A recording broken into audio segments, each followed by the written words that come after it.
We hide in the dark, baby, that's where we lay our eggs. Flat tail sticks out behind us and we walk on our hind legs. We migrate in great herd, sweetheart, in a thundering mass of giants.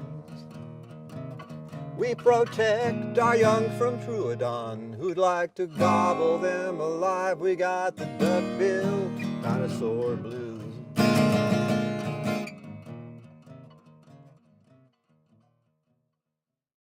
My father really imagined me with a rock shop on the side of the road, you know, being successful, selling rocks and fossils. Because I wanted to be a paleontologist when I was 9.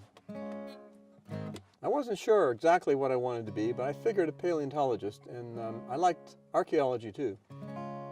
But I remember I kept that interest all the way through school until I got to high school. My high school, they had a list of careers, and I couldn't find paleontology, I couldn't find geology, I couldn't find anything that interests me. So I looked on the list, and there was the mortician. So I thought, mortician science, dead bodies, preservation, stuff like that. That's probably the closest thing. So I went. Not many kids went to the mortician science.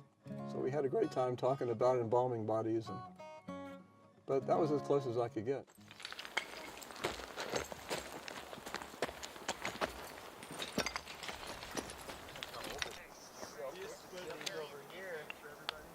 Paleontology is more than dinosaurs. Paleontology deals with prehistoric creatures, prehistoric life, things like that. So remember, Mississippian is the age of crinoids, so we should find crinoids. In geology in general, and paleontology in particular, attention to detail is everything.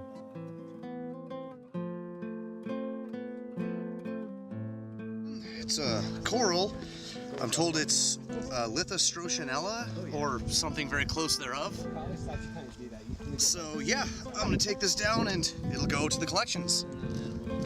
Found a colonial coral. You can see the really well-defined septa. I show them the great tree of life and say, look, here's the dinosaurs. They're one little branch that, you know, it's a multifarious branch, and dinosaurs are nature's special effects, but there's a lot more to it. And I show them that down at the bottom of the tree, there's all these organisms that I study. The other thing that I run into, people also, they have some doubt about humans' place in the history of life. When you think about it, that humans appear, if you put the history of life in a 24-hour movie, humans appear about 10 seconds before midnight.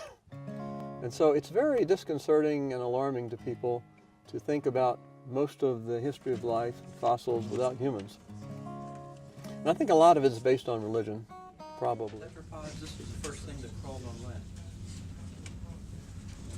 So mass extinctions are really, to me, incredibly important in evolution. And we can learn something about our present day crisis, because we are in one. And there's been 5 big mass extinctions in the history of life. For all measurements that we have, it looks like we're in one right now. And we don't know it because we are judging our time by human scale. And so it goes without saying, seems pretty obvious that the ones that go extinct more often are not the generalists, but the specialists. So what are we? People think that we're generalists, but we're specialists. Yeah, we're pretty specialized in what we do.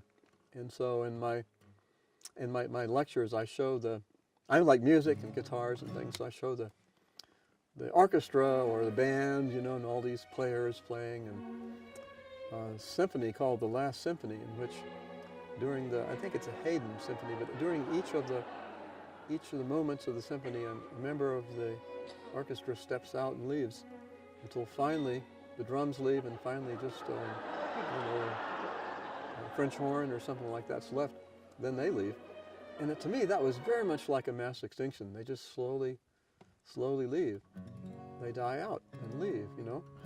So with that in mind, when I give my lectures, I show the one-man band.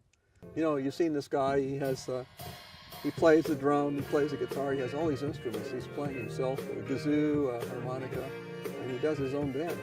Well, that's what happened after the mass extinction. The ones that survived were the generalists.